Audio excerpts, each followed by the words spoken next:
This boy and girl are going to be well equipped when the time comes to take their places as worthy members of adult society. Aloha, y'all. This is Daniel Eisenman, the host of the Breaking Normal podcast, where my guests are all invited based on the frequency of synchronicity, all done in person, and all trailblazers in the breaking of all things normal. All right, y'all. Welcome to the Breaking Normal podcast. I have a very special guest here today. His name is Austin Einhorn. He was actually introduced to me by the podcast producer here at the new studio in Boulder called Let's Do Podcast. And I actually brought some gifts for him. But let me tell you, you definitely want to tune into this episode if you are looking to get the highest performance out of your physical capacity, which is obviously connected to the rest of our themes of life, whether it's mental, emotional, physical, spiritual. I'm not sure if they can be disconnected. And Austin is pretty much a genius at getting people to get back in their bodies in the strongest way possible and works with a lot of professional athletes. And this is the first time you're going to get to see the full video interview. Austin was taller and more impressive looking than I even anticipated. And I've had a few of my friends actually listen to this podcast already, particularly my younger brother, and it sounds like he wants to work with Austin. My girlfriend thought it was one of the best episodes she's heard, and I actually talk about both of them a lot in this episode because they're two of the best athletes I know and kind of keep me at my highest capacity as well. So Austin, thank you so much for being part of the show. If you're looking to work with Austin, his information is in the episode, and I definitely recommend reaching out to him or at least start following him on social media because he is putting some golden edutainment out there, not only on his social media, but definitely in this interview. I was able to gift him a tallow balm and our elk velvet liver heart. And what I'll do real quick, in case you're interested in grabbing these, you can get these at tribevitamins.com. And I'll read a review, one of the more recent reviews from each product on our website. For the tallow balm, first of all, it smells like ice cream. Smells like cake. This is a gift to not only Austin, but the podcast producer because Yovel loves it, and so does everyone else. And so does Saul. This is what Saul has to say, one of the most recent reviews on the website. Best tallow balm in the game. This is without a doubt the best tallow balm I've ever used. I took a recent trip to Nebraska, and this tallow balm was a lifesaver for my sensitive skin in the cold, dry, and windy Nebraska weather. I've tried many different brands of tallow balms, but Tribe Vitamins outcompetes them all. No bull here, folks. Thanks, Saul. And then right here, without telling you too much about it, feel free to check it out on the website. We're the only company in the world that mixes North American elk antler with wild elk liver and heart. So you sort of got like nature's steroid and nature's multivitamin, all from food here mixed in one. I think it's one of the greatest pre-workouts you can have. And one of the reviews there, let's read Emily's reviews. She calls it the bee's knees. This has improved my knees and joints to feel better after having a baby while needing to sit on the floor more. I haven't done anything different but take these vitamins and I already feel better. More energy postpartum. Thank you, Emily. Thank you for the whole tribe. And thank you so much, Austin, for this awesome communication. I trust you'll leave inspired. And he gives a lot of good takeaways, ranging from the idea of unsupervised free play for children, and that being a key to their development, to like take home exercises, and also just like from the basics of how to sprint faster, how to jump higher, how to throw better. Thank you, Austin. Thank you, Vel. And if you're in Boulder and you want to check out the studio, it's called Let's Do Podcast. Keep breaking normal, y'all. And I'm stoked to continuously share these full video interviews coming up soon. We have more and more on the docket with some amazing people. Stay tuned. Make sure you subscribe and enjoy this communication with Austin. All right, y'all. Second Breaking Normal podcast in this new awesome Boulder studio. Let's Do Podcast. I'm here with my new friend. We just met, Austin Einhorn. You have an actual gym named Piros? Yep.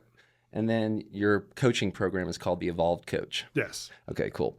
Our mutual friend here who's running the studio, you've all told me about some of the things you're up to, and you're kind of allegedly a master in helping people get rid of body pain, especially athletes. Is that like the basic understanding? Tell us a little how you would describe what you're up to and what you're doing with these programs. At this point, I'd say my specialty is unsolved injuries. Unsolved injuries. I've been doing this for 12 years and I'm still struggling to really define what it is that I do. As somebody asks, over dinner, like, hey, what is it that you do? I can't really say strength and conditioning and I can't really say rehab because they don't look like that. So what I'm working with right now is like rehab plus strength and conditioning plus Sherlock Holmes. Okay. Where I'll observe certain details and connect dots that just few other people are connecting or noticing, but they end up being extremely relevant so that, my bread and butter, people usually find me because, one Irish rugby player, like he was having hamstring issues for a really long time and his team couldn't figure it out. And so he came to me and then he goes back and he hasn't had a hamstring issues for 2 years now. And it's not like, that sounds too good to be true. I didn't wave a magic wand. I didn't like touch his hamstring and then, voila. It's that I'm really good at finding the missing pieces. And so that I was able to round out his program in a way that he's able to have sustainably healthy hamstrings and a healthy career as long as he keeps doing this program to maintain his body for the demands of rugby. And that's kind of the same story for every sport. And that was like your first case study or first client in a way that kind of... Oh, no, this is just a recent one. Just like an example. I have countless like this. Okay, great. Well, yeah, already a lot to talk about. I wish I had met you 10 years ago when I was like trying to learn how to throw 90 miles per hour in high school as a pitcher, because it sounds like you work with a lot of baseball pitchers. Yeah. And that was my life for at least a decade in a way. But now I'm also very happy to meet you because I think I'm in the best shape of my life, and I work and play with a lot of awesome athletes, especially here in Boulder. It's got to be one of the fittest towns in the country. Another fit town in the country is a little synchronicity we just found out to start this off is that you are from Encinitas, California. Yeah, but I mean, I grew up there when there were still cow pastures instead of a Target, Okay, yeah. So I remember it very differently to what it is now, but it's a similar vibe. I've been to all 50 states and about 20 countries, and I think Encinitas and Boulder are two of the best towns in the world. Yeah, no, it's a great place. I prefer the mountains than the beach, which is why I'm here. Okay, yeah, I was. Did you surf out there by any chance? No, just beach volleyball. Like I'd body surf and I tried, but I ended up just staring at the volleyball court, and like that was just so much more fun for me. So I'd cool off in the water in between games. I could surf and boogie board, all those things growing up, but then volleyball became my passion. Okay, all right, yeah. Moonlight Beach is beautiful as well. Specifically, that's like the one. I don't think it's that clean anymore, but isn't that the one fresh water source that goes into the ocean in that whole area? Oh, I don't know. I remember like a big sewer drain like right underneath the volleyball courts. Like it was a whole thing. If the ball bounced in the sewer, it was like, okay, we gotta get a new ball. Okay, all right. How'd you get to Boulder from there? So I actually went to Santa Cruz for 17 years. That's where I went to school and played volleyball. And then I had at UC Santa Cruz? Yeah. Oh, cool. Then a brief stint, professional volleyball in Germany, and then hated it. Came back to Santa Cruz because that's just what I knew, and I didn't want to go back to Southern California. But Santa Cruz just, it expired for me. It wasn't my kind of demographic. I didn't care for the beach, as I said, more of the mountains. And then I hit a critical mass where enough people were flying to me for work so that I could live wherever I wanted. And Boulder was on the short list, and I was driving through Ireland, and just like had this very visceral hunch of like, no, I need to move to Boulder, and then made the decision. Driving through Ireland. I was teaching a course there and having a little vacation. And I was driving over a mountain. I'm like, this is where I should be. I'm going to move to Boulder, and did so on a very strong hunch. Wow. How are you enjoying it so far? Which part of town do you live in? I live in North Boulder, and I wish I moved here sooner. Okay. Yeah, this is definitely where I belong. Yeah, I used to think Encinitas was the fittest town I've ever lived in, and I like Boulder definitely gives it a run for money. The best joke that I've heard is like, someone will be a world champion, but third in Boulder. Actually, Tel Aviv might be one of the fittest towns I've ever been to as well. Okay. Yeah, I haven't been yet. That's an amazing town. Do you know Gabby Reese? I met her and tried helping her with a knee a few years ago. Went to her and Laird's place in Malibu a few times, but Yeah, we went there a couple times too. That's quite the setup they have there. yeah, it's immaculate. But nothing more than that. Okay, cool. Well, I actually did something breaking normal because I just think that you might be able to help out with at least perspective, and who knows, maybe some people will come your way to work with you personally or physically. But I actually wrote a few questions down, which is rare for me. And I think what I want to start with is so my girlfriend is a state championship sprinter in like the 100 and 200 and those relays as well. And then my youngest brother is a state champion freestyle sprinter in the pool. And he was like getting to the national level. He just kind of started asking himself, why does he want to spend the rest of his life trying to swim across a pool a millisecond faster than someone else? And that was kind of like a career-ending question. Yeah. But I love having people that are so close to me. They're like fast twitch athletes. And that's been like a major part of my life as well. Just like I've always, and I think I've gotten fitter the older I've gotten. And I think it's because I've stuck to things like pull-ups, push-ups, dips, weighted versions of those, kettlebell swings. And what I want to start incorporating more is sprinting again and like trying to jump as high and as far as I can again. And I guess that we can start with real basic, like if you, maybe you can kind of look at me, I have flat feet. It's hard, you're not going to whole picture my body here. My feet are pretty flat, and like my whole family's feet are quite flat. And I think that's part of the reason my brother was a great swimmer as well. He has like flippers. Yeah. And I'm just curious, when we raced in a running race, I finally raced against him and my girlfriend. I came in third place the first time. My girlfriend and I tied the second time, but my brother was just way ahead of both of us. Which is surprising for a swimmer. Yeah. So I guess how does someone become a faster sprinter? And is sprinting something that you think is everyone should look at incorporating? Is it something to be careful about? What would you have to say about that topic first? I mean, the way I answer this might be a little telling. Like, what are your long-term goals? That's where I would start. And then how regularly do you want to sprint? The fact that you mentioned flat feet and other stuff, like whatever. Like there's plenty of people in the Olympics with flat feet and are running 100 meters in 10 seconds. Okay. The flat foot, the arch counts for about 17% of the like elastic return, but it's not essential. It has a certain tax with it. And if you've got the allowance to pay that tax, fine. I think about this in somewhat of a logical sense where, so in running, your Achilles and your soleus is going to take 9 times your body weight every step. Okay. And speed is somewhat toxic on tendons. Okay. So there's 2 things that you need to do for your tendon health, not only your Achilles, but also your hamstrings. And that's going to be one, you'll need to work up to this, by the way, but the long-term goal is you need a really fucking heavy tendon program. Tendons adapt to heavy load, and speed tends to degrade them. So I'm thinking like you're doing 2-legged calf raise with 315 on your back for 12 reps. Okay. And then like just a regular on a squat rack, straight safety bar squat if you have one, or a Smith machine. Okay. Just something so you can stay balanced. But then like if you go and sprint tomorrow just because you can, that doesn't necessarily mean you can afford it or that you should. So I look at prevention of injury by mitigating risk. So if you haven't sprinted recently, that's a very high risk. Yeah, that's how I felt going into that race. Exactly. This is risky, y'all.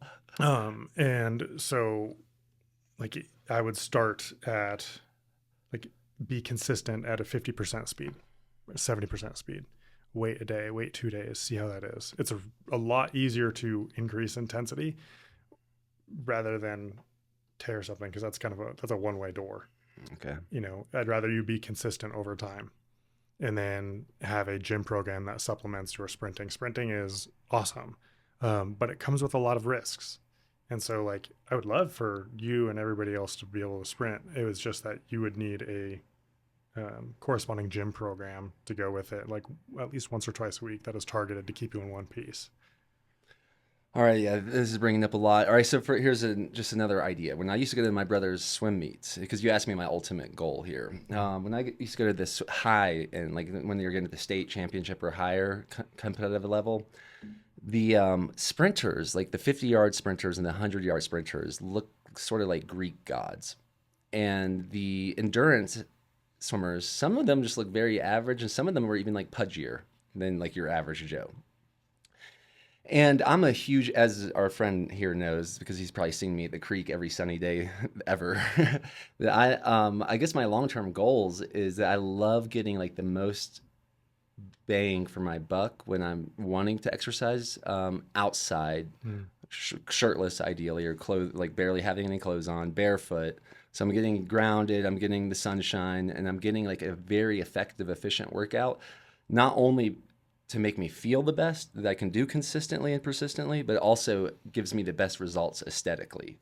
So what I've found over the decades of trying all kinds of different exercises, the ones that make my body feel the best, and I feel like I get that hormonal boost, and I feel like I'm getting stronger without getting injured, are once again weighted pull-ups, dips, weighted dips, push-ups, varieties of push-ups, and sprinting and jumping.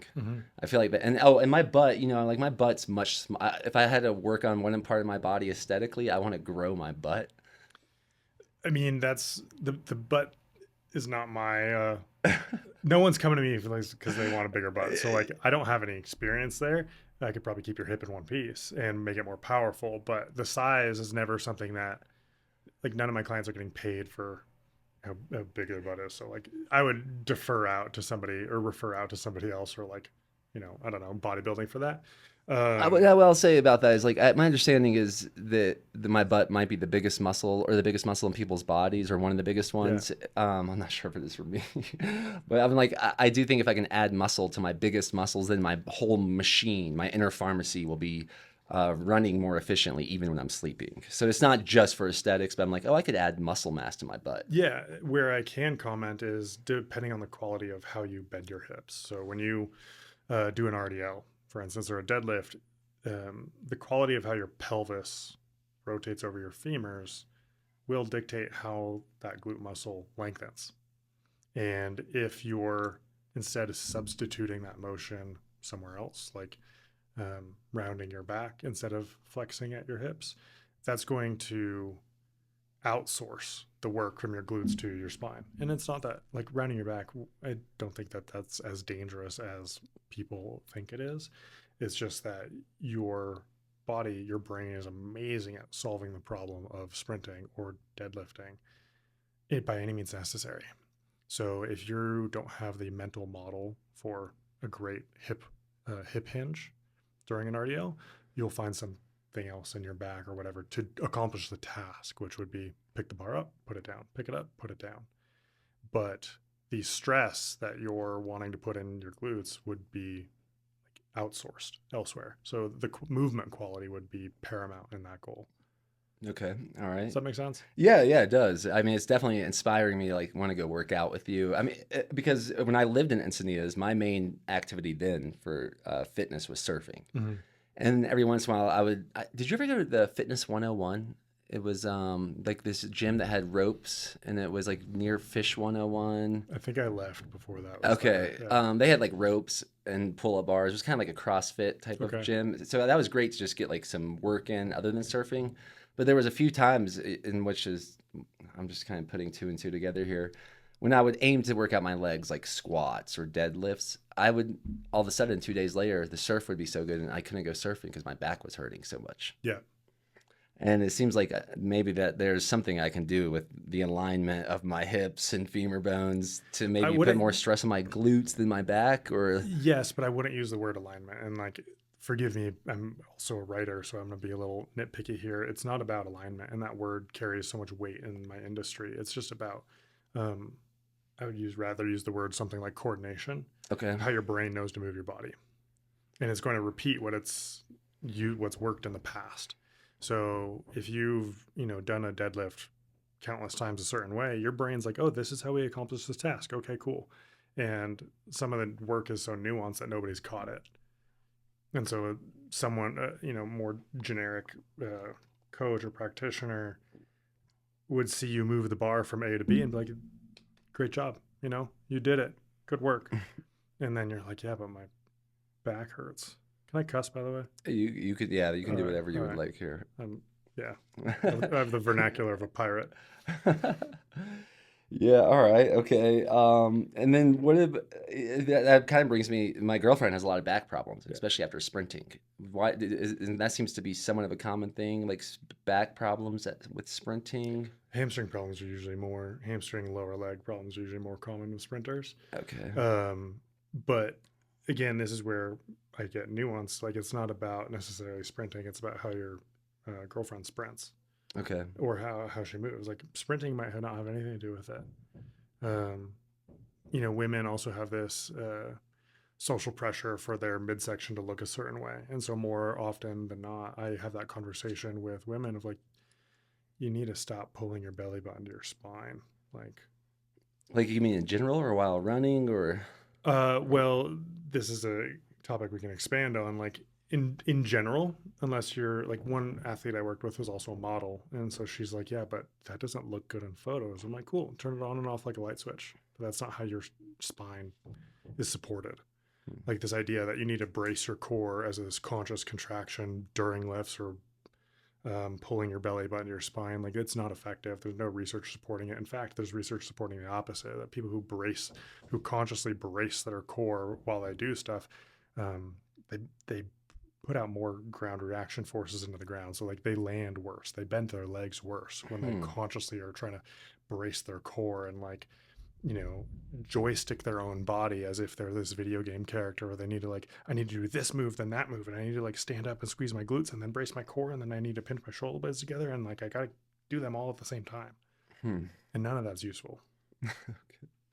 Well, that to circle back with, since you were talking about the aesthetics of maybe that being a problem for certain women, especially if they're like in the modeling world, why is it that the sprinters look so muscular, and back to the swim meet situation, and the rest of the athletes don't look like that? I mean, sprinting is really hard, and to be a good sprinter, you do need to lift. And most of them do, and that is very good for building muscle and pushing that muscle out around to the skin so it looks like they're jacked. Okay. The swimming thing might actually be a thermodynamic problem where like they're just storing more fat and they don't need as much muscle size to swim the ungodly distances that they swim. I hate swimming. Not only as a exercise for myself, but unless it's a passion for somebody, like, I usually, if one of my clients is like thinking, I'm gonna cross train with swimming because it's good for my shoulders, I put my foot down and I'm like, no, you're not. Why? I've always heard that like swimming is like the best thing for your joints. Tell us more. We are a land-bearing species, so part of my course, it's called the Evolved Coach, because I've studied evolution so much and how movement has evolved from aquatic species to us bipeds. And there are distinct changes in species DNA to mitigate movement on land. And yes, we can swim, and I want swimming literacy, but it's not something that a baseball player should be doing. Really? Because I always thought it was going to be helping my shoulder. I thought they were like... Not really. Okay. Like, if your shoulder's already moving poorly or has a risk, you're just going to carry that into the water. It's too generic. It's just exercise. Like, cool, whatever. Like, you might as well just get on an arm bike or whatever. It's like, go to P90X. I don't but I never want to remove gravity from a land-based athlete. And even with some of the aquatic athletes, I can't name names, but I know there's one D1 water polo program that they stopped all their weight training because they kept getting so hurt on land because their movement strategies have become so much more aquatic. And so like there's no, let me clean up my thoughts a little bit here. So when you have an aquatic species, there are only concentric contractions, and the spine is being used to propel the body. So the spine is the engine, if you will. Once life came on land, a three-jointed limb emerged, and so did what's called an eccentric contraction, where your muscle contracts and lengthens at the same time. And that's supposed to be what your limbs are doing. Your limbs are the engines for land animals. And so when people move in aquatic environments too much, they keep those strategies once they come on land, because if you lock your knee out when you're walking, it's way more efficient. Like, you don't have to spend as much energy, and your brain is partially looking to spend more energy or spend less energy. And so athletes that I see that cross train with swimming end up having more problems, or if they become intolerant for gravity from other means, like they still lock out their knee when they're walking, or they don't bend their knee as much when changing direction in rugby or football. And so then you see the aquatic pattern emerge where they use their spine more for deceleration or propulsion. And that's not how our spine evolved to move. That's why we have 3 jointed limbs. That's why our glute is so damn big, in part, with our Achilles also being able to handle 9 times our body weight every step of a run. Wow. Yeah, that's pretty breaking normal. I haven't heard someone talk about swimming in such a degrading light. It definitely inspired me to think about if I'm going to swim. I like sprint swimming.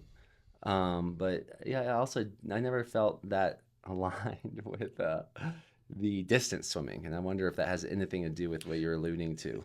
I mean, I think there's better things that you do. Sure, you're going to accumulate probably a better CO2 tolerance from having to breathe more strategically. Yeah, that's one of my favorite parts about sprinting is getting across the pool without breathing. Yeah.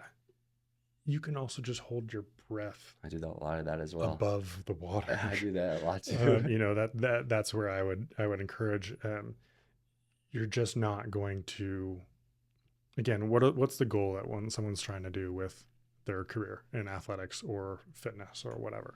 And if they just want to swim better because they compete in the CrossFit Games, sure, yeah, absolutely, go practice that. But if you just want to be fit and be healthy and generically, sure, go swim. But again, the kinds of people that I work with are the ones who are either chronically hurt or they want to get their next multi-million-dollar contract. And they're like, yeah, I've been swimming. And I'm like, well, that's not going to support your career. So we're going to stop that. And there's numerous instances where I've them merely stopping swimming. And then they text me back and they're like, I hate admitting that you're right, Austin, but my back does feel better. Wow. Well, on the note of injuries, and the one most nagging I've had, and it's relevant for swimming and pitching, are my shoulders. Funny. Swimming didn't fix your shoulders. Weird. Yeah, and I'll just go ahead. I'm gonna just see if I can get in touch with this. First of all, when I was playing baseball, junior or sophomore year, I was throwing 81, and then I threw 86, and I was like, I'm gonna throw 90 miles per hour, and I'm just gonna go to whatever college I want to. That was kind of my envisioning. And then I got what they called an impingement. The way they described it to me is yeah, you have all this laxity in your shoulders, which is really good for throwing a fastball hard, but it's also your bones are rubbing against each other, and we can go in there and scope that out, and then we think you'll have even stronger motion and be able to throw faster in about a year and a half. And I'm like, well, that's my senior year of baseball. I'm not looking to get a surgery, so I did not. But I never threw as hard again either. I also think it's important to note I was eating ridiculous. I was just trying to get as much protein as I could, mostly from fast food places. I think I was extremely inflamed compared to I am now. So that's on the right shoulder. That's my strong shoulder. And I was getting to a point where I could do 3 or 4 one-arm pull-ups at one point. So I have a lot of burst in this area. So my shoulder can take a lot of stress. And in college, I was boxing with some friends, which I was pretty good at as well. So anytime we just had these fun boxing matches, it was just I was good until one day my shoulder, I just threw a left hook and my shoulder was just hanging there for 30 seconds. And I was like, I gotta go to the hospital. What's good? And then all of a sudden it popped back in.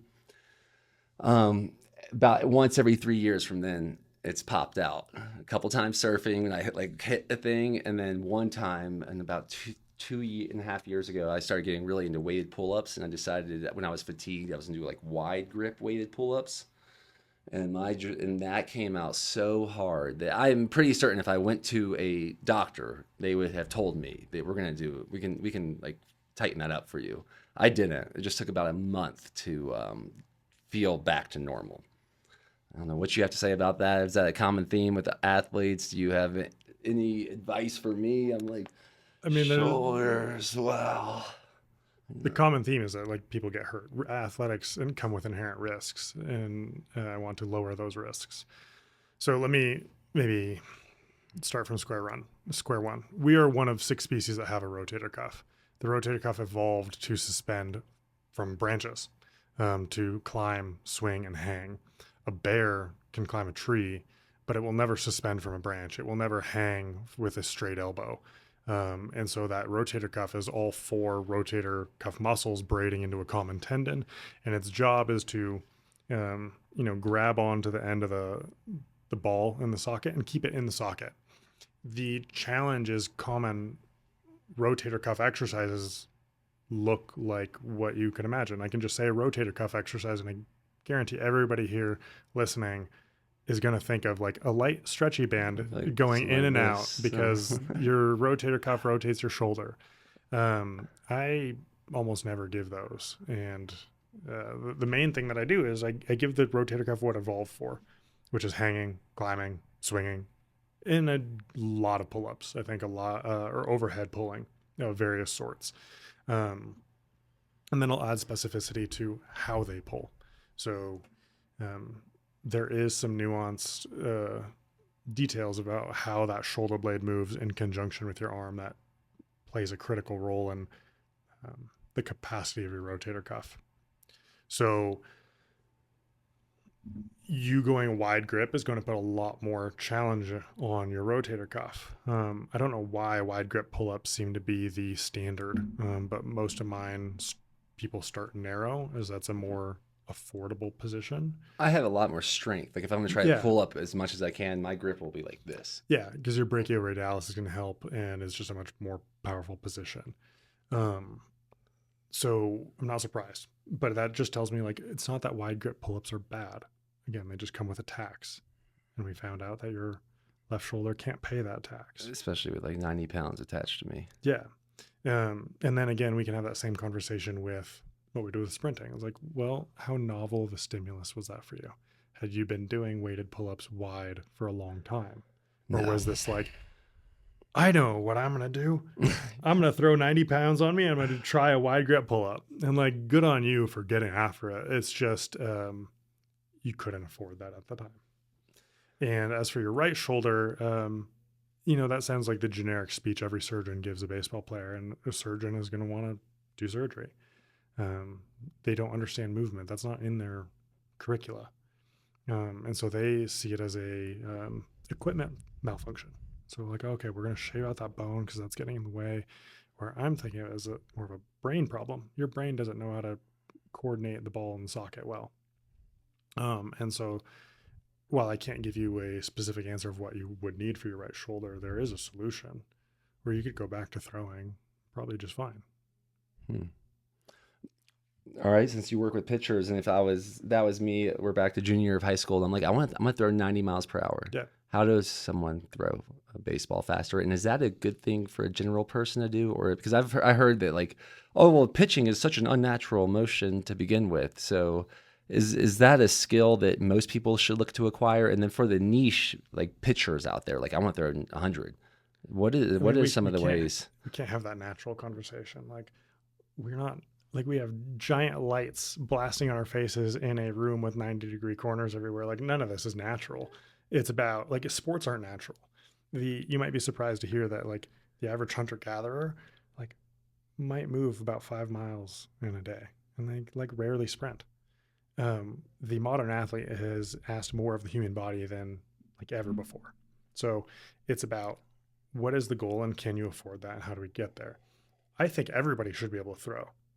Like, I think throwing is just a great skill to understand. And it should be fine if you throw well and you're not trying to muscle it through your arm and it's driven more from your lower body. I think it's great. Okay, so how to throw faster is the next question, right? Yeah. Well, where's the deficit? So one of the pitchers that I worked with this offseason, I run an audit. He wants to throw faster. Every pitcher does, and he actually has the room for it. He's not at like kind of that 100-mile-an-hour mark. So he's really strong. He is at the 100. No, he's not. Oh, he's not. Okay. He's really strong. he is fighting for change plates, the 2.5s. And it's like, once you're fighting for the 2.5s, like you're at that, like you're not going to get much more gains from that. But I watched him jump and do any speed stuff. And I'm like, dude, you are slow. And so that became his biggest opportunity. Slow in the way he like just does everything, you're saying? He's just like not, or what do you mean? I asked by him that? try to do a single leg bound. And like, I'm not measuring this. It's just me seeing thousands of athletes, like professional athletes, do these things. And I'm like, that is very slow for what your goal is. So we scaled back on his weight program. He has that. He's kept that capacity. He lifts maybe once a week. But we've drastically increased how fast he's trying to move. Okay. And the biggest thing that I emphasized with him is it's not necessarily just about the velocity that somebody's moving, but the electrical impulse that the brain is sending. So I gave him some very hard plyometrics, and I told him, like, you're not going to move fast here, but I need your intention to be 12 out of 10. Where that brain signal, that impulse is what's going to drive a lot of the speed. And then I gave him, like, the reps were like sets of 3 at a time. I think a lot of people try to go faster by doing 10 reps or 20 reps. And I find that people typically slow down after 3. So, and he did that program for 3 or 4 months, and his vertical jump went up by 4 inches, and his pitching also went up. I can't remember the exact number, but his velocity's gone up. Okay. So that's one way. It's like, okay, he had a deficit in his speed, and so I fulfilled that deficit. Somebody else was already really strong, already really fast, but his mechanics were garbage. Like, he just didn't orient his bones in ways that are powerful or efficient. So we tweaked his mechanics a little bit, both with his arm and his legs. And then he just sent me, he was trying to go for like an 88 or 90 mile an hour easier day. And then he's like, yeah, I hit 96 and I wasn't even trying. And I'm like, okay, so we're getting more for less. That's great. That's much more efficiency. And so that's exactly what I was talking about. I was like, you're just not mechanically sound, so let's make you a little bit more efficient. And so his effort now produced a much higher result. The third metric that I would go for is like, you're just really weak in very specific instances. So let's say, let me think about an example. Let's talk about the pec at a longer length. So in throwing, as their body is rotating toward home plate, hopefully their arm is fairly relaxed and it's kind of just being left behind. And that's how people are creating tension. If they don't have tension, if they can't have a good amount of tension when their pec is really long and their elbow is behind them and out to the side, they're not going to be enough contractile force to then have their body pull their arm effectively. So then that would be a very specific strength, where he's doing, to put it in maybe simple terms or terms that people can imagine, it would be like a really long pec fly where the elbow is behind the body and he's just oscillating with a really long pec until he can handle the forces that he's creating there. And then we have a stronger connection between his midsection and his arm. Okay. Well, now I'm going to circle this back to this. What you just told me reminded me of something my brother used to believe in as a sprinter, because he was getting recruited by different college programs. And he was concerned that some of the sprinters in certain programs were doing too much distance and it was making him slower. So like some people would swim, for instance, and have something dragging them, like they would swim with resistance. My brother was a much bigger believer in having the opposite, almost having a rope attached to his back and someone pulling him so he's going faster than he actually can go. So the muscle memory, that's the muscle memory he has, is like going as fast as he can. That's like he was like a dogmatic about this. Plenty of people do. It's called overspeed training, having something pull you forward. The 2021 Olympic gold medalist in the 100 meters, there was a viral clip of him basically running behind a hollowed out garage. So there was no wind in front of him. Okay. And so there was like a SUV on the track towing a shed, and he's just running inside the shed. It's wild. But that's another way of overspeed training. And it's not necessarily, there's no such thing. Well, one, just nitpicky, it's neural memory. It's about the brain's ability to control the body. Then there are different reasons for doing an overspeed type training. Maybe it's that you get more muscular stiffness with that much quicker of a ground contact time. Or like, they're trying to maybe have a little bit better sense of urgency for getting the knee up in front. There are different coaching reasons. The same thing for having the resistance behind you. I wouldn't say one is better than the other. It's just that they are different tools. And so then the efficacy of the tool is how well is it applied to that specific athlete, which requires really good coaching. The coach just needs to know, does this person need more overspeed training or underspeed training? So you don't think one equates to being faster necessarily, No. just athlete dependent potentially? No, I mean, I think some people who are doing the under like things with resistance pulling backward are having too much resistance. The track and field coaches that I know and respect are like doing very light resistances backwards so people can still move fast. How did they do that? Like with a There's several different devices now where there's just like a thin rope attached to a waist belt or something that just basically has a winch. Okay. That just gets pulled out at a certain certain resistance level, but it's usually a lot lighter. Like you would see them sprinting and like, well, that still looks really fast, but it's 5%, 10% or something like that. If you're going to go really heavy, more people would be better off like pushing a really heavy sled than like, I don't know, trying to sprint with your friend towing you behind you or something. Okay. All right. This is all very insightful. I'm going to circle back to the throwing thing. So someone that's not a pitcher, but you believe in throwing as a great thing to be good at, what's the best thing to throw? Is it a baseball? Is it a javelin? Is it a... It depends. For a kid, I'd probably say throw multiple objects. And that would include like going to play against sports, getting a lacrosse stick and like learning how to throw a lacrosse ball using two hands. For teaching kids how to throw, I'd say like throw a basketball with two hands. And that usually generates some pretty good mechanics. So they have to actually throw it instead of like push the ball, which happens a lot with kids and then adults who just never learned how to throw. Try to throw like the big inflatable Swiss balls that you see in yoga studios, those kinds of things.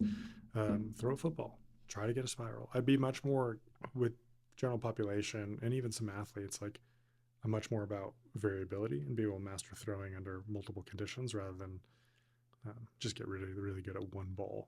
Okay. The one coaching cue I would say is like your arm should be as relaxed as possible and have everything being driven from down below. Okay. Yeah, this is very relevant for me because my daughter is about to turn 8 and she's quite athletic. What about general fitness for kids at different ages? Like, do you think that, you should definitely not lift any weights until you're 18? Or do you have any opinions on that? Like, as my daughter... Childhood development is like, how much time do we got? Okay, let me say the most important things first. There are critical developmental windows within childhood where there are only... childhood offers the only opportunity to develop certain tissues. So... there's a beautiful study about the core of an Achilles tendon, and the very center of an Achilles tendon stops developing at around 17. Wow. But biology doesn't know what our label of 17 is. Most likely what it is the end of puberty. So if you have an early bloomer who stops growing, at 13, their developmental window has just shrunk exponentially. They've lost 5 years, of developmental time.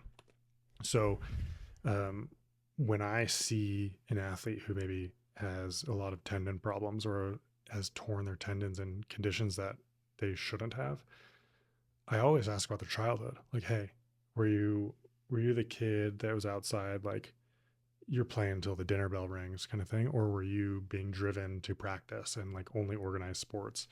And why I bring that up is almost 50% of an organized sport is spent sedentary. kids don't meet the required amount of physical activity in a day when they go to practice. Not only that, it's not vigorous enough. It's drills. It's standing back and forth, passing a ball, in a rote and mundane manner, doing drills that kids would never, ever come up with themselves. So there's a ton of research on this. When kids have unsupervised free play, they play much more vigorously.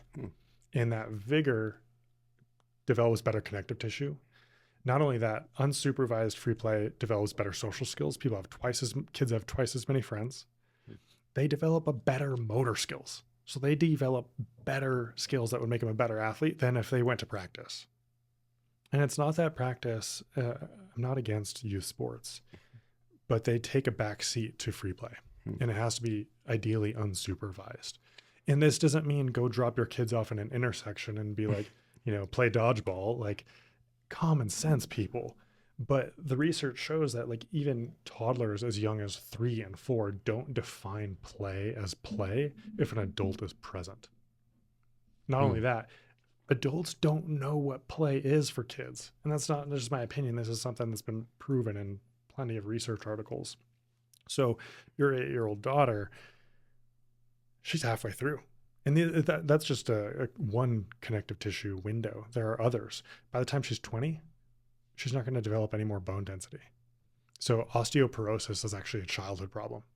A disease, a big problem that comes on at 70 is actually a problem of childhood. And unfortunately, with girls, I think there are gender roles that result in them playing less vigorously and less time, because girls aren't supposed to roughhouse. They're not supposed to wrestle.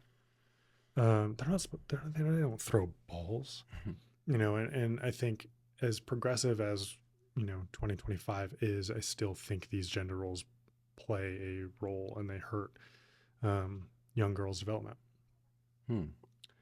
Well, no, this conversation, like you said, how long do we have? I mean, I could go on and on about this. We could do another one just about kids. Yeah, especially thinking about my daughter. I'm like, she freaking loves ballet. And I can already see like all of a sudden she's like lifting her leg above her head. I'm like, what in the world? She's got great like motility, like she can do like a back bend, and she seems interested but intimidated by gymnastics. Like when before she was this age, before she was ever born, I always thought like, oh, if I'm gonna have a child, like they should definitely, we can get them into like gymnastics and swimming at the minimum, just so they have those basic like aquatic and land skills. Do you have any? I love what you're talking about, the unsupervised free play. I am proud to say that she has spent countless hours at playgrounds with other kids, meeting them for the first time, because I'm out there as well at the creek and hanging out with my friends, and I just see her in the corner of my eye, and she's doing great. So she's had a lot of that. But are there any specific like sports or programs that you think are best, specifically for her age and for parents that are listening around the world? Or is it really? No, I mean, I'm just getting my words in order. Like soccer, gymnastics. I want to encourage whatever a kid is intrinsically motivated to do, as long as it's active. If they want to sit at home and play video games all day, I'd put my foot down. Like their health is too important. And the one metric that is most likely to make a healthy active adult, is to have an active childhood. And so I don't care if they, love video games, it's just not going to happen. And swimming, again, I want swimming literacy. People need to know how to swim. They need to be comfortable in water. But I would never, ever have a kid specialize in swimming before like 16.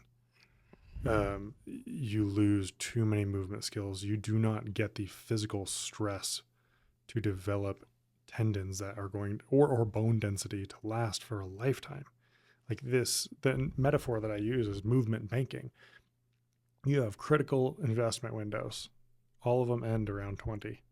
And if you haven't invested enough by then, well, the next 60 years are going to be real hard. And so like swimming is, you do not get the mechanical stress to develop the tissues well enough. You do not get the movement skills. Not only that, the amount of mouth breathing will drastically change how a face is structured, and the ability to nasal breathe. And so if you look at Michael Phelps, you look at, I think, Allison Schmidt, you look at these swimmers who've specialized for their entire life, they have a very long and narrow face. They have a lot of dental problems. They need a lot of orthodontia. Their palate is very narrow. They probably have a very narrow airway. Maybe they have sleep apnea. Maybe they have allergies. But like, again, being in the pool this much is just, I don't see the cons drastically outweigh the good. We're not even talking about chlorine or fluoride either. That's an old thing. I had theories like my brother, he had some tough mental times when he was swimming in college. Yeah. And like, how much hours are you spending in this like indoor chlorine pool? A lot. As far as gymnastics and dancing go, fine. Like there are cons to every sport. Like some of the stylistic elements of gymnastics develop some, I think, more taxing spine positions. But again, I want to reward intrinsically motivated kids. If they want to dance, go dance. But they need more variability. They need to also offset that with whatever sport. You know, roll the dice and be like, okay, and the dice have different equipments on them. And you go to the park and it's like, okay, we're going with a soccer ball, a football upright, and a lacrosse stick. Make a game out of it. You know, and here's a hula hoop. I don't know what you're gonna do with it. Do something with it. Maybe if you score from this point, within the hula hoop, it's 20 points, whatever. But variability, time and time again, is like the king of all adaptations, whether it's childhood or pro athletes. So one other thing that my pitchers is doing this off season is he's pitching as if he's a shortstop. He throws the ball off of the wall, he crow hops into it, picks it up, and then tries to throw a strike from different arm positions all the time. And that, having to mark up a strike zone while on the move in novelty, is going to be amazing for his accuracy. He has then mastered the trajectory of a ball rather than just like standing on the bump and throwing it the same way every time. You said variability is the king of what? All adaptations. There's There's not one aspect of biology that does not benefit from variability, whether you're talking about reading and writing, whether it's gut microbiome, whether it's types of movement, whether it's endurances or intensities of movement. Variability is all king. And when you see monotonous movement, there's actually usually a sign of some sort of injury, pathology, mental disorder. Like there's been studies with people who are schizophrenic or whatever, and they have less variability in their movement signatures. I'm a little, one of the reasons I love having these podcasts without a straight schedule is because like what they organically develop into, and I'm find it curious. I keep thinking about my brother and my daughter during this conversation. My brother also, he has 4 boys. His oldest one just turned 6, and what he's got them into is the ninja training, which to me seems like a lot of variability. Yeah, ton of variability, ton of fun, not unsupervised. Yeah, it is supervised. It's supervised and organized. Yeah. But I'd say that's probably one of the better things. Like the ninja training, parkour stuff. God, I think that's awesome. Like you're exposing kids not only to risk taking, but like confidence building. That they're on top of, a 6-foot block. And the adult supervision is good here. It's like, we're going to teach you how to jump off this and tumble safely. But then the self-talk that happens from taking those risks, like, no, I can do this. I mean, talk about life skills. You don't develop that from baseball. Like that is so much more prominent in these like more extreme sports. Okay, and another thing he's really into, I can actually show. Right before we started this podcast, I put a picture up of me and him. He is a beast, by the way. He recently, I want to look at the text, but he's trying to get to see how fast he can do 100 pull-ups, 100 push-ups, and 100 dips, and I think he got around 17 minutes last. How much does he weigh? This is him. I think I'm 170. He's 200. Okay, so he's a big guy. Yeah, that's impressive. Do you know anyone? I was starting to tell him, like, because he seems to have this ability to just like break records with what he does. Like when he first started swimming, all of a sudden he broke the 11-year state Georgia record in 50-yard sprints, and he like swam for a year. I'm like, do you know people that can do that many push-ups, pull-ups, and dips in that shorter period of time? I mean, I don't look into things. I would assume there's probably some CrossFitter out there that could do it. Yeah, I would assume the same thing. All right, and then what he's been really also getting into with his sons is you mentioned the nose breathing versus the mouth breathing. I think he is actually. One thing he's doing is getting this really hard gum to chew on for Mastic them. gum. Yeah, or different varieties of that. He's just trying he's tried different brands, and he also has them like having a mouthpiece in at night so they breathe through their nose. I don't know anything about the mouthpiece. That seems like it would encourage more mouth breathing. The chewing hard things is absolutely valid. So what about mouth tape too? I'm just going to throw that in there. Sure, but again, that's just a crutch. So the reason why your mouth stays closed and you nasal breathe is from chewing, and part of the problem is that we have so much processed food that doesn't need to get chewed. You know, our ancestors spent like 5 hours a day chewing fibrous roots and tubers, and now we instead of eating a raw potato, which I would never do, we mash them. It's, you could drink mashed potatoes. So with kids whose bones are literally shaping in their final forms, they do need to chew more food, especially toddlers and babies. And once it's safe to do so, chewing on jerky, chewing on apples instead of applesauce, nuts, things that, force those mastication muscles to work, because once those work, the tension they create keeps the teeth shut, and ideally the tongue is then in the roof of the mouth. And so, if you look at hunter-gatherers' teeth, if you look at skulls from 14,000 years ago, they have perfect teeth and all their wisdom teeth fit. It's a little bonkers that oh yeah, instead of fixing the problem, we're just going to remove these teeth.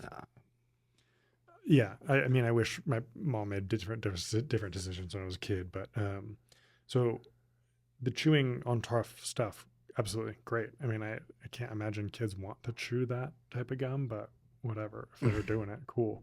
And it's not that mouth breathing serves a purpose. There's a certain threshold with your heart rate where yeah, that sucker needs to open. You need to be sucking air like a whale. But then once your heart rate goes back down, it's no longer appropriate for the mouth breathing. Well, how does someone tackle that early on? How early? When's best? Should I be suggesting to my daughter to focus more on nose breathing? First watch, just observe. Does she do it already? Oh, that's what he was asking me. Does she at night, is her mouth open or not? That's what he's been asking me. Yeah, and so go check. And then what if it is? You're gonna have to find a way to try to get her to chew more chewy food. And that'll help her start nose breathing more? It should. Yeah. Wow. The mechanical reason your jaw stays shut is from chewing. What do you think about those jazzercise or those little things, those different devices? The jazzercise is in the front of your teeth, which I have and you would want them on your molars. Not on the front of your teeth. So if you just type in jaw exerciser on Amazon, these little rubber Lego bricks come up, and you put them in your molars, and you would do sets of 40 without relieving any tension. So it's not chew, relax, it's keep tension the whole time, chew for 40 times. And the first time you do it, your face will be sore. But eventually you should not need it. I got to a point where oh, my jaw just stays shut now.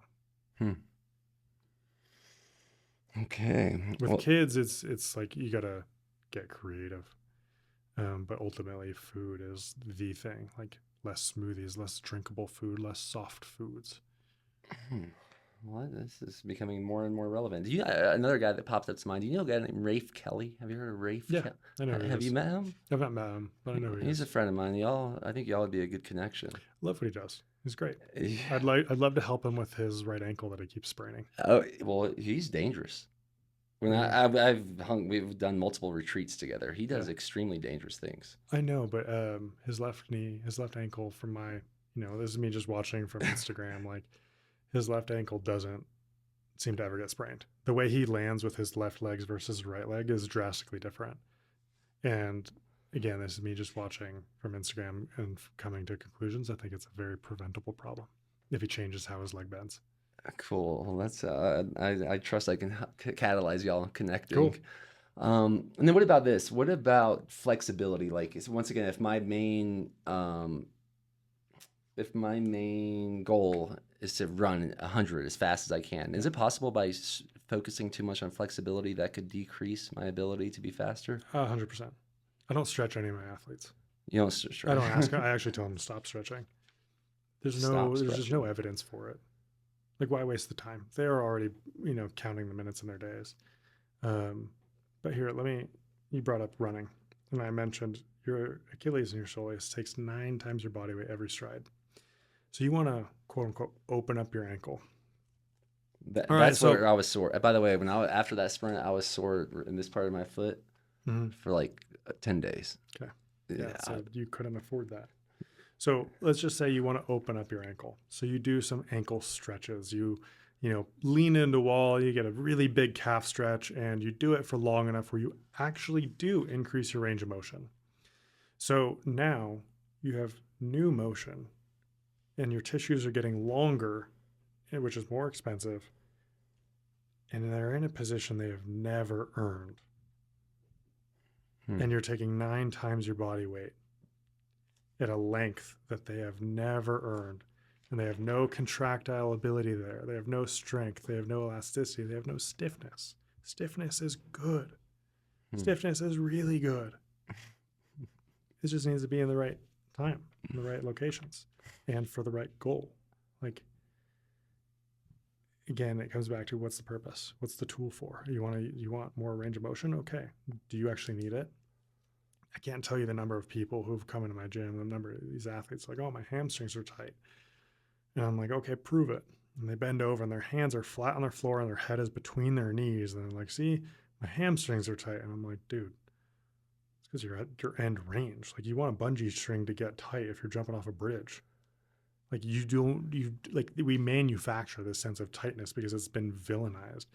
It's this ghost that we're all chasing. Like, oh, it's so bad. I should never feel tight. Tightness is really good.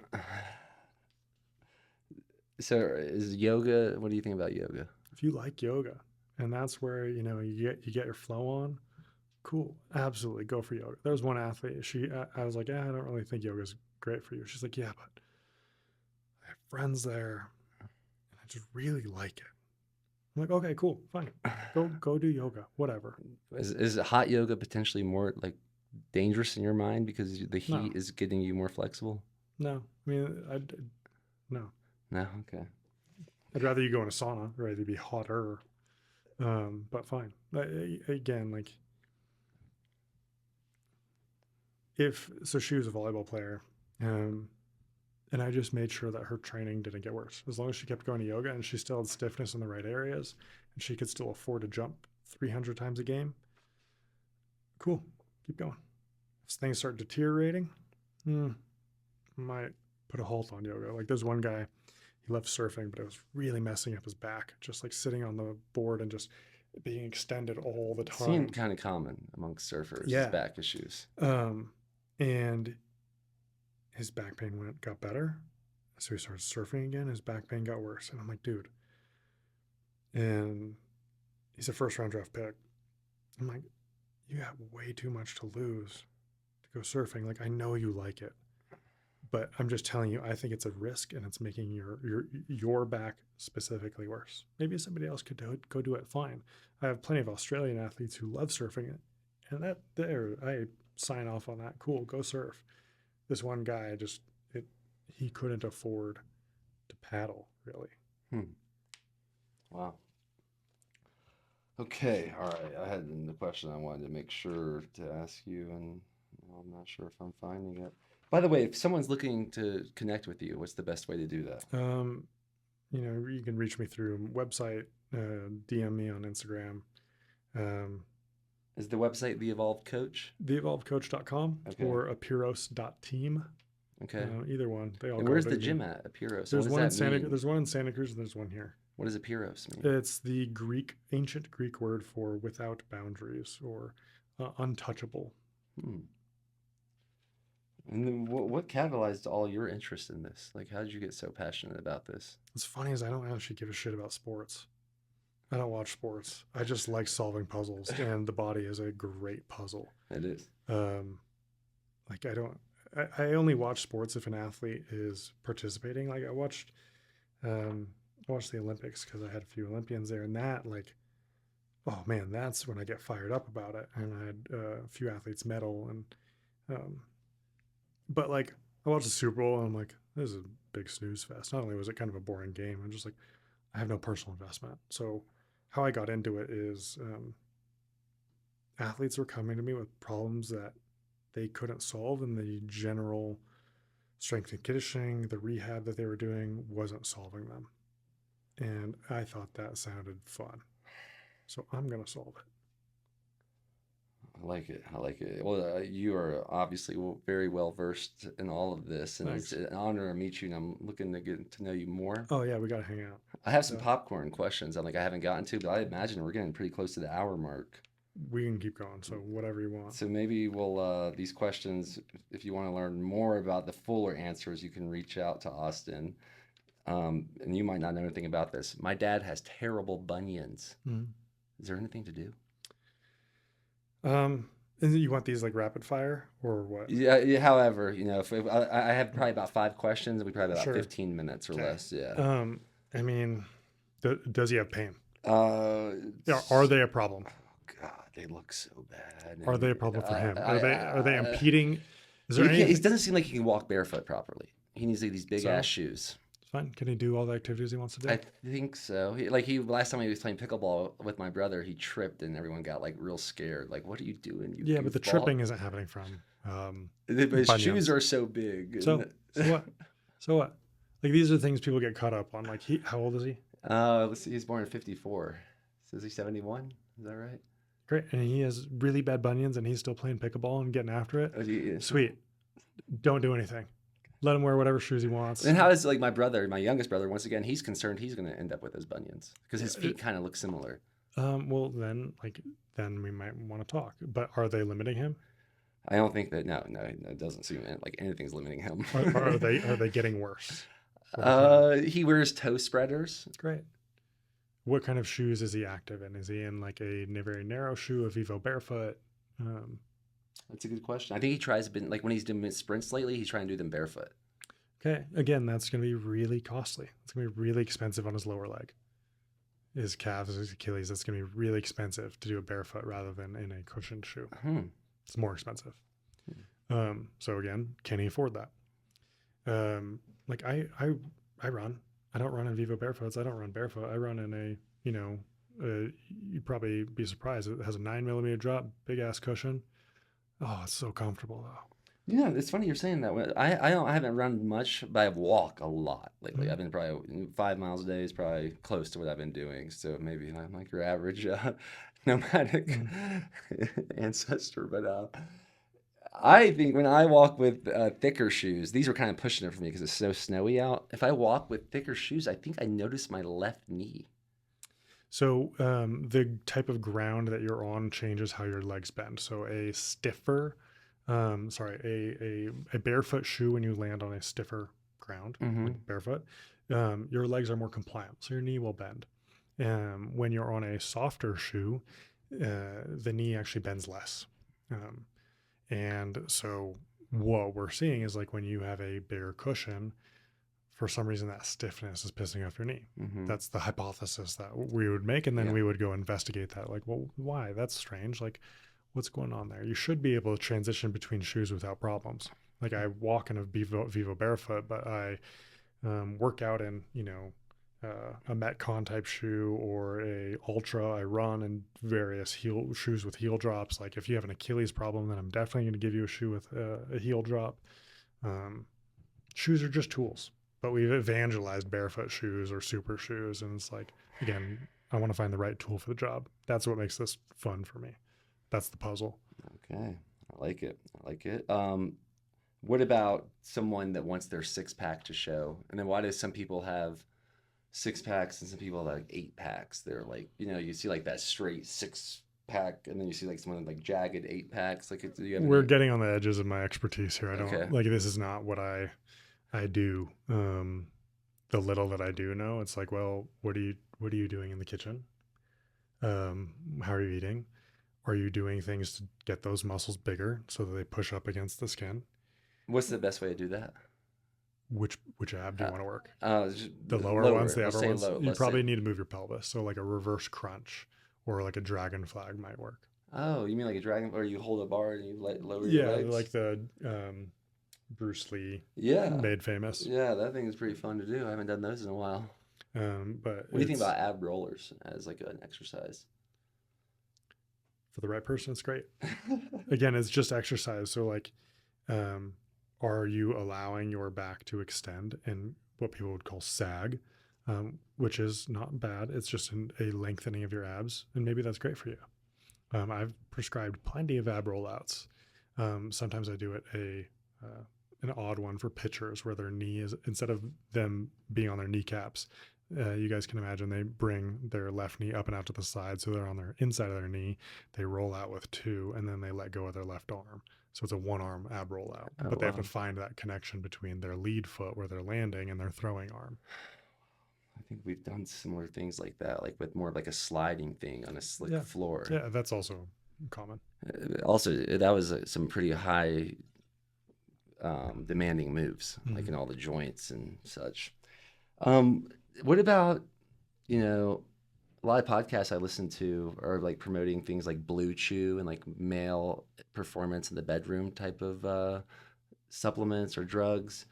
Does this type of work, like, do you find a way that like, oh, the reason um, your sex is so short is because this is wrong with your pelvis? Do you ever work in that field or notice No, any patterns of something that would help perform better in the that's bedroom? yeah, that's so far out of my lane. I would the first thing I'd be like, go get your hormone levels tested. Like, go get some blood work done. I'm thinking more like if you know anything about people, like how their pelvis is situated, they might not be getting proper blood flow because the way their hips hinge. I I would don't. refer to one of my friends who's, I have a few pelvic floor physical therapists that I would refer out to. Of Okay. like, okay, men neglect pelvic floor stuff. It's much more common with women, but there's a handful of athletes where I'm like, okay, this is, I think, a pelvic floor problem. Um, I'm going to refer you to my friend because I'm not a pelvic floor therapist. Okay. I think I had one more in here. This one might actually be my girlfriend. She's like, this might be hard to explain on a podcast, but she's curious about the best form for running. Is that a thing you're able to explain Yeah. verbally? So there are certain positions so let's talk about risk first. That's where my brain goes. There's certain positions that are more likely to tear a hamstring. And those are ones with a forward leaned trunk. So running like Naruto, basically, or with a big anterior pelvic tilt. Um, and then there's something called backside mechanics or frontside mechanics. If you're going for speed or endurance, you're probably going to want more of a frontside mechanics position for any number of reasons, but it will set you up to get off the ground quickly and back in the air again so that you're moving forward. And then based on speed, there will be different points of the foot where you initiate contact. So, there's been any number of misleading things that saying like, oh yeah, we have this big Achilles, and so we should be running on our toes. And that's just not, hasn't shown up in any evidence literature. First, like for every, people have found with indigenous tribes, people heel strike, people midfoot strike, and people forefoot strike through various hunter-gatherer tribes. So like we're seeing evidence as best as possible, even with hunter-gatherers, different strokes for different folks. If we're talking about performance, generally at slower speeds, you're going to want to have your whole foot hit the ground, meaning like your heel and your toes hit the ground at the same time. And why you want this is that you want to pre-stiffen the leg for the ground contact in the air. So that means your toes and ankle come up. So you've created tension in the lower leg to then spring off the ground again. The more time you're on the ground, the more taxing it is on your tissues and the slower you're going to go. as soon as you start building up speed and you're getting to a top speed, that contact point will shift forward in the foot. You're still trying to dorsiflex, you're still trying to pull your toes up, but you're moving so fast that you still have that pre-stiffness in the air, but you just land more on the front of your foot. And the opposite of this you'd see in walking, where you definitely want a heel strike when you're walking. We have the biggest heel bone in the animal kingdom, and its reason for it being that big is so that we do heel strike in walking, and we have a very efficient rolling mechanism. That's why it's round, so that we roll over into a flat foot position and then keep going forward. Okay. All right, man. I'll have to re-listen to this and start incorporating this into my life. And then she also asked, and I think this is correlated to probably my last question. She asked like the best related joints or muscle groups to strengthen to improve a sprint time. And you mentioned the Achilles a lot, and the most recent sport that I've picked up is pickleball, and I'm pretty freaking amazed at how many people at one point my Achilles started hurting, and then I couldn't believe how many people I heard like out of pickleball they tore their Achilles. Again, like with running and pickleball, there's a low barrier to entry, and it's even pickleball is advertised like, oh, it's so easy. You know, it's like big ping pong, small tennis, big ping pong. You don't really even have to move that much. But if you were a physicist measuring the forces happening there, they're very large. And a lot of these people are not prepared for those. And while I do want everyone to be, I don't want to ever inhibit somebody from moving or playing a sport. They should absolutely be reaching out. I mean, I don't know who you'd reach out to. Reach out to a student that I've coached with one of my courses would be your first bet. But some low-hanging fruit that everybody should be able to do if they just want to be active is you need to be able to do 30 single leg heel raises, full range of motion so that there's wrinkles on the back of your Achilles in 1 minute. And you can't bounce. Wow. That would be square one. The next, do you hold onto a wall? Yeah, balance on a wall, whatever. Okay. Just don't use the wall with your arms to help you lift. But if you can't do 30 single leg heel raises in a minute, it's a red flag. Okay. Wow. That's a good takeaway. Yeah. I like that. I just want to sneak one more in. Yep. Is one more expensive, like sprinting on harder surfaces versus like say sand? Different expenses. Or, so like I wouldn't, are we going for performance or just like, dude, I just like sprinting near the ocean, man. Performance. Then get off the sand. Don't ever be on the sand. Okay. You're going to be so much slower, and sure you might burn a little more calories or something. I don't know, but you're going to be so much slower. And then the hard surfaces. Well, all right. I know I'm trying to sneak in this. We'll do this real quickly. One time, my baseball coach in high school, it was so rainy that he decided we were going to work out in the parking lot, and he made everyone do sprints. And it seemed like half the baseball team had issues with their shins for the rest of the year. Yeah. So like I said, a harder surface, you're going to have to bend your leg more because your shoe isn't doing enough of the work for you. So you can think of your shoe or even grass as like an exoskeleton where you get to export some of that cushioning to the shoe. But if you're used to running on grass like a baseball team or dirt where there's some cushion there, and then you go to pavement, the leg is going to bend a lot more. So their lower leg is those muscles are going to get a lot longer at 9 times their body weight, and they're not prepared for that. Wow, you've offered a lot of clarity in my life in this probably like hour and 11 minutes. I bet we're over time. You have any questions for me or anything else you want to make sure we say before we? If any of this sounded interesting to you, if you are a coach or practitioner and you want to solve these stubborn problems, if you want to be the coach in your city that is known for like, no, I go to that person if I want my body to feel good and stay healthy or to prevent injuries, that's what my course is for. I have 2 offerings. I have a 3-day in-person kind of crash course where we get after it. I bring in one-on-one. It's a small group. Okay, cool. Wow. And I bring in people where I show you how to apply this stuff in real time.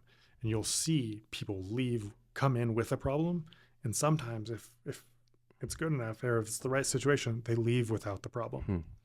Some of these things can be resolved in one session.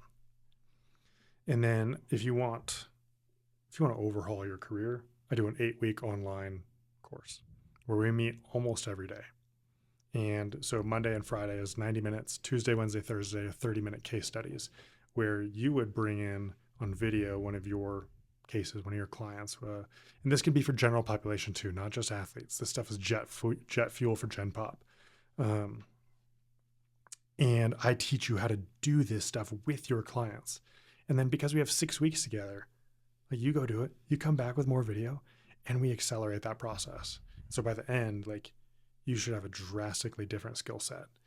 And then if you're in client, or if you're an athlete or a weekend warrior or somebody who's looking for this stuff, this is one of the reasons why I run this course, so that there are more people with this kind of knowledge, so that you don't have to suffer with solvable problems or preventable problems for months and months and months.